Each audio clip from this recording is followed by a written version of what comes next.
La fábula de los tres hermanos. La fábula de los tres hermanos es el primer cuento para magos y brujas que aparece en Harry Potter, un cuento original y totalmente único. Podemos saber de este cuento por primera vez gracias a Hermione cuando comienza a leer en voz alta la historia de las reliquias de la muerte. El cuento de los tres hermanos es un cuento de hadas que se contaba con mucha frecuencia a los niños y niñas mágicos. Este cuento lo podemos ver en los cuentos de Bidley el bardo. Es cierto que la mayoría de magos y brujas trataban a este cuento como una lección de vida donde se aprende moralidad, humildad y sobre todo mucha sabiduría. No obstante, otros también pensaban que este cuento era una total y absoluta referencia a las famosas reliquias de la muerte. También están aquellos que consideran que los tres hermanos Peverell fueron los primeros en haber reunido las reliquias de la muerte. Tres hermanos que viajaban por un camino solitario y sinuoso al atardecer llegaron a un río profundo y traicionero donde cualquiera que intentara nadar o cruzarlo se ahogaría. No obstante, estos tres hermanos eran conocedores de las artes mágicas.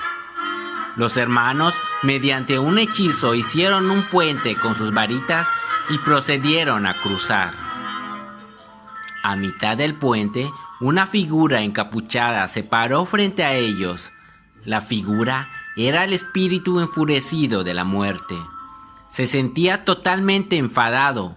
La muerte fingió astutamente felicitarlos y procedió a otorgarles obsequios de su propia elección. El hermano mayor, un hombre combativo, pidió una varita más poderosa que cualquiera que existiera. La muerte concedió su deseo al fabricar la varita de Sauco a partir de una rama de un árbol cercano de Sauco que se encuentra en las orillas del río. El segundo hermano, un hombre arrogante, decidió humillar aún más a la muerte y pidió el poder para sacar al difunto de la tumba. La muerte concedió su deseo al fabricar la piedra de la resurrección a partir de una piedra extraída de la orilla del río. El tercer y más joven hermano, que era el más humilde y sabio, no confiaba en la muerte y le pidió algo que le permitiera salir sin que la muerte pudiera seguirlo. Una muerte reacia, de mala gana, entregó una parte de su propia capa de invisibilidad. El hermano mayor viajó a una aldea donde vivía un mago con el que había peleado.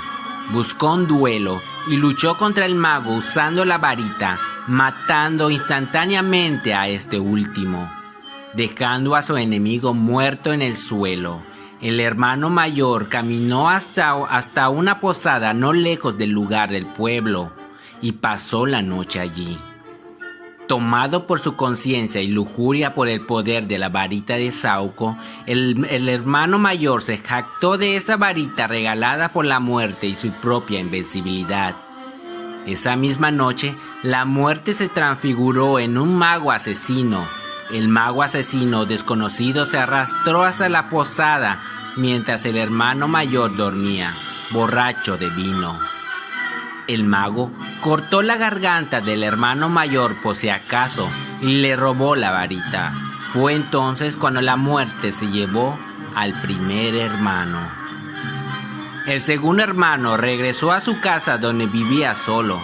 Al girar la piedra 3 veces en su mano, la figura de la chica con la que una vez había esperado casarse antes de su prematura muerte apareció de inmediato ante él para su deleite. Sin embargo, estaba triste y fría, separado de él como por un velo.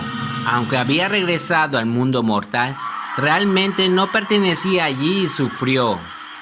Finalmente, el segundo hermano, enloquecido por un anhelo desesperado, se suicidó colgándose del balcón de su casa para unirse verdaderamente a ella. Fue entonces cuando la muerte tomó al segundo hermano como suyo. La muerte buscó al hermano menor a medida que pasaban los años, pero nunca lo logró. Fue solo cuando el tercer hermano alcanzó una gran edad, se quitó la capa de invisibilidad y se la dio a su hijo. Saludando a la muerte como a un viejo amigo, partieron de esta vida como iguales. Algunos piensan que estos tres objetos mágicos son mucho más que una simple historia para niños. Se piensa que este cuento en realidad es una historia real sobre la mitología reliquias de la muerte. Una creencia que dice que quien logre reunir todas las reliquias se convertiría en el maestro de la muerte. Albus Dumbledore y Grindelwald eran dos de los pocos magos que creían fielmente en esta teoría.